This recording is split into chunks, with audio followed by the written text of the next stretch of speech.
Do you like bass, low-end, sub? Well, today we're going to be creating some subs for days. Let's do it. Hey guys, welcome back to the channel, Chris here. So in today's video, we're going to take a look at a new plugin I picked up over Black Friday called SubLab. And I think it's an insane tool that you can use to create basses, subs, kicks, all of the above in one convenient package. So without any further ado, let's dive into it. And just a quick little addition, I haven't been sponsored for this, just really enjoyed the plugin and thought you guys should know about it. So let's dive in. This is SubLab. As you can tell, not too much going on here. We have a sound section, we've got a master section, filter, distortion, compressor, then a little glide menu down here. There isn't really too much to get into, but it takes a little bit of explaining just to figure out the layout we've got here. First of all, I have to add, there's an amazing selection of presets you can use, which for me was a great starting point. I've just got the MIDI running through my laptop for the time being. So this is what it sounds like default. Just bear in mind real quick, this video requires a lot of low end, so if you've got any headphones or studio monitors, that would really help for demonstrating this, but if not, feel free to enjoy. Just don't come at me in the comments. But yeah, so diving in real quick, we can take a look at some of the presets. I did pick up one of the extra packs, the preset packs that they've got, but honestly, when I had a quick dive through just their standard ones, they're all insanely really good. We can check out this God's Plan one.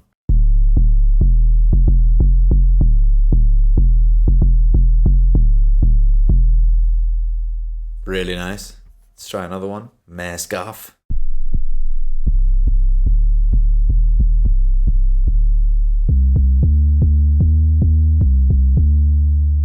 So right off the bat, pretty solid sounding 808s basses. Let's quickly press new on this so we can start from scratch. So just taking a look at how it's broken up here, this plugin. We've got the synth, the sampler, and the X-Sub, as well as a mixer down here that combines all three of them. So generally, a lot of the sound you'll be creating is probably from the synth section. You can see that we've got going into the master here, and what I noticed is as you push the volume, you start to see this little reduction thing here. So I'm expecting that there's a limiter on the end, but as soon as you start cranking everything into that master, you start getting a lot of distortion. So if that's desired, fair play, like just be aware of it. If it's not, you might have to bring all the volumes of everything down a bit, but otherwise it's really nicely labeled, so you can just see that coming up on the side here.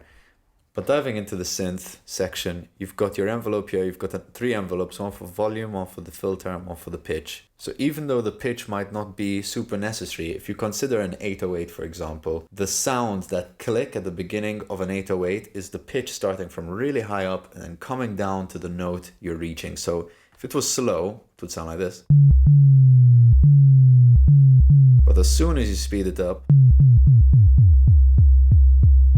you start to get a little bit of that click at the start of that note. And so up here, you've got your envelopes for all the controls for the pitch, for the actual envelope, the volume envelope. So this can dictate, for example, how long the 808 is held after you've hit the note.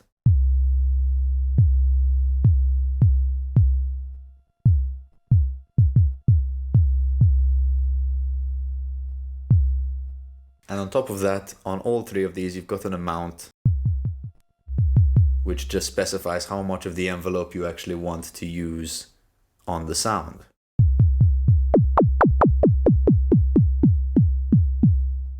And the filter at first use doesn't make much of a difference because you'll have to add it from here. This is basically your filter section, and this is where you can specify how much you want to send that specific sound to the filter. So in this case, we can send either the synth or the sample or both, and then this will be affected by the filter movement in this envelope. A similar concept to the pitch, if you had a shape like this going on, that filter is quickly going to snap down from open to close to where we've got it set here, and that's going to create a slight attack at the start of our note.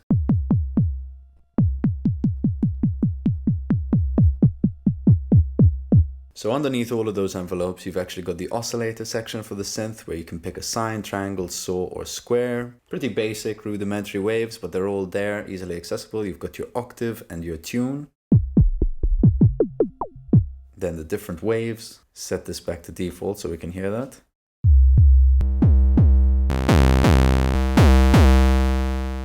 All very different sounds that you get out of these. And then next on the plugin, you've got the distortion section, which again, you'll have to specify how much of the sample or the synth you want to send to it.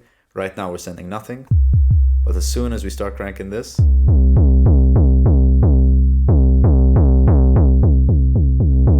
that's where your control on the drive starts to come in. And there's a couple different options for drive, so we can check those out.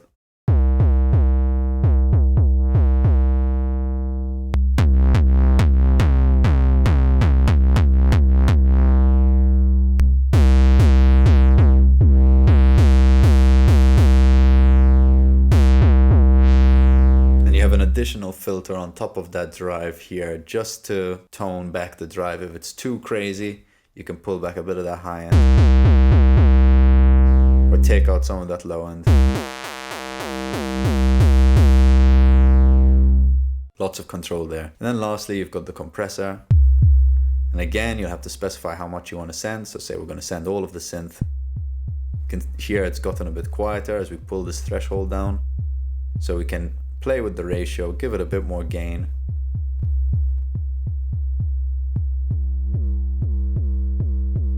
And then just tuck that back so it got even a little bit of parallel compression going on. Very nice. So coming out of the synth section, we can go into the sample section. I'm just going to pull that down on the mixer so now we can't actually hear anything. But if we look in the sample section, you can see you got a couple different controls here. You can obviously drop in your samples, or I can pick any sample and just place it in there. Or SubLab actually comes with quite a few preset samples, say these 808 samples. Let's just turn it up on the mixer and then we can hear it. Got that kick and snare.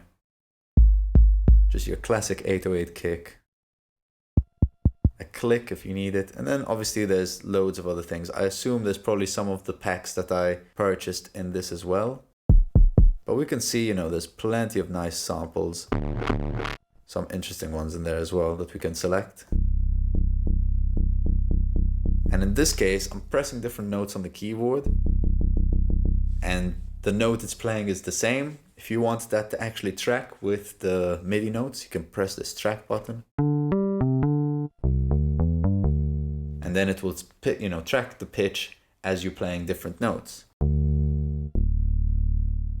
On top of that, you also have a loop section, which allows you to define a loop. And if it starts to click like that, you've got your X fade here, which just allows you to fade in that sample. You can also see we have a start and end point for the sample. So if I wanted to come in a bit earlier, I can start that. Or if I wanted to end a bit sooner, I can do that. As well, there's an in-out envelope.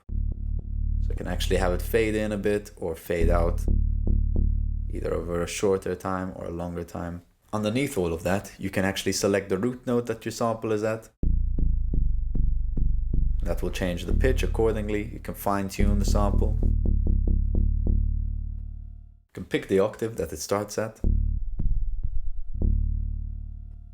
And I quite like this. It's got an impact control, which I assume is like emphasis on the first transient.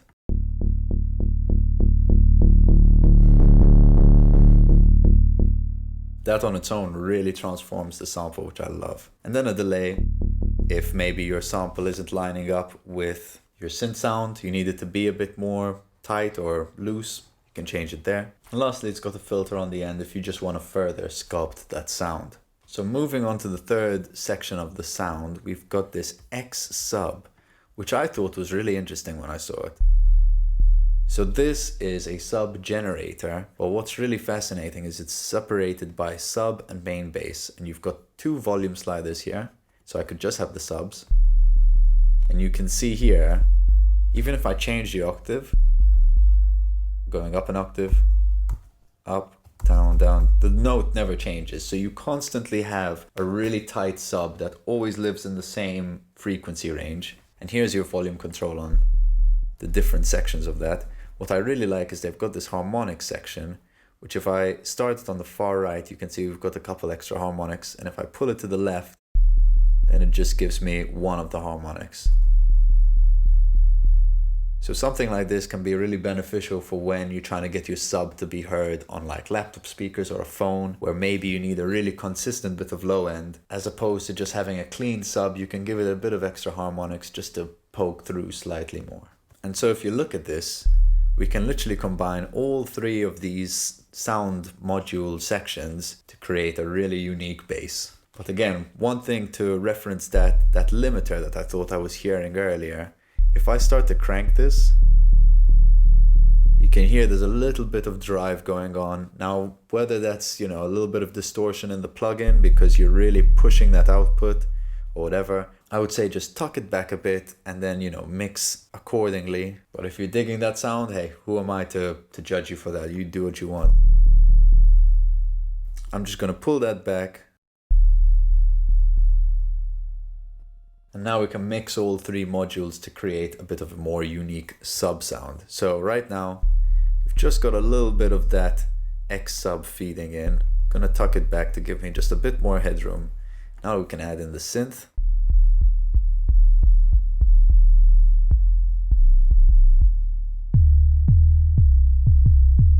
If I pull out that X sub, put it back in.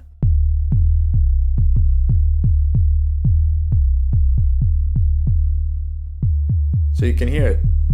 It just gives you a really nice fundamental bass note. I'm sure this will kick through a lot harder on your speakers. Again, just a reminder in case you're listening on your phone or your laptop. Then lastly, I can maybe add a bit of a transient. I can go into this 808, get that kick attack, fade that in slightly.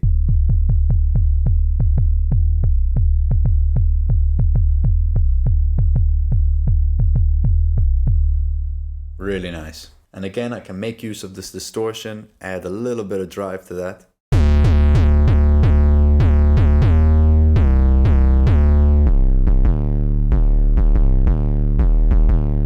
Whoo, that tube sounds insane.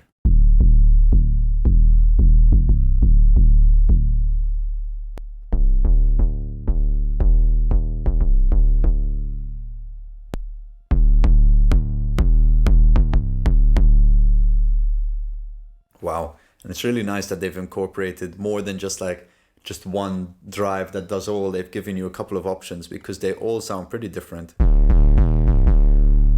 but all really tight, which is great. It's really nice as well how they visualized all this. Obviously you can see your sub, your main bass and your harmonics, and where all three of the different sound sections are laying.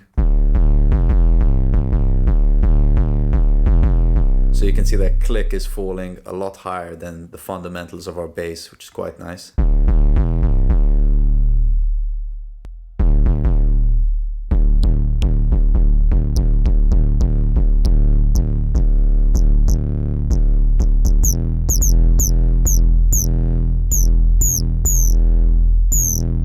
You can hear when I pull that filter envelope out. You can hear it start to close off. And I've got the filter on track mode, which again, depending which note I play, it will move the filter to basically open up as I go higher up the keyboard or close down if I go lower. If I like this harmonic sound it's adding, but I want every note to sound the same, I can just turn off that track. Pick a section which I like.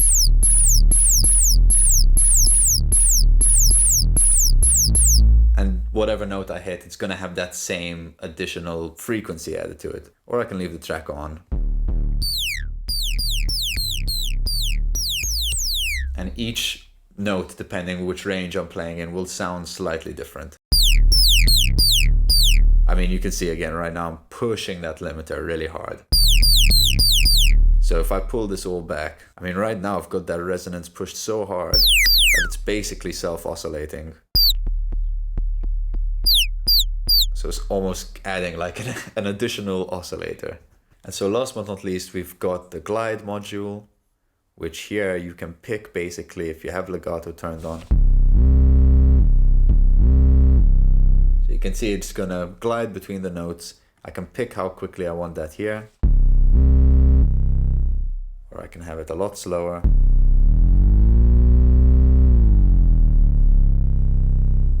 as well on this bend, that would work for the pitch bend on a keyboard. I mean, my pitch bend is almost on the other side of the room, but if I had to demonstrate, it would sound like this.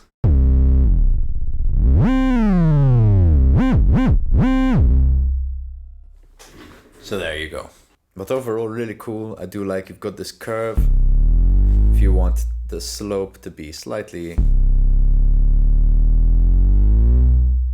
different. You've also got a global tuning if your 808 isn't really falling in the right range. You know, when you're dealing with low notes, sometimes it can be a bit tricky to understand if your 808 is actually in tune. I would recommend always just bump it up a couple of octaves. Make sure that high note is landing in the right spot and then take it back down and you should be good. That's basically it. I'm just gonna quickly put a beat together and see how this sounds underneath some drums. But thanks again for watching, guys. If you enjoyed this, please feel free to subscribe and like and comment. All the support really helps. Thank you to everyone who's done so far, and I will see you in the next one.